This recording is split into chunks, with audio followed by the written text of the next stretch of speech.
От 23 октомври, когато Слънцето ще навлезе в Скорпион, ще донесе период на дълбока трансформация. Виж за първите 6 зодиакални знака. Овен. Ще усетиш нужда да се задълбочиш в чувствата си и да трансформираш личните си отношения. Телец.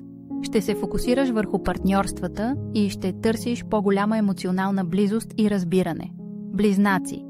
Ще обърнеш внимание на здравето и ежедневните си навици, стремейки се към вътрешна хармония. Рак.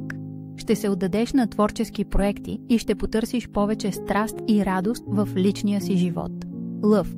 Ще се вгледаш в семейните отношения и ще се стремиш към емоционална стабилност у дома. Дева. Ще изразяваш мислите си по-дълбоко и ще търсиш истината в комуникацията с околните. Напиши ми в коментар какво мислиш и как се чувстваш. Щастлива съм, че си тук. Харесването и абонаментът ти ще ми дадат още сили да творя.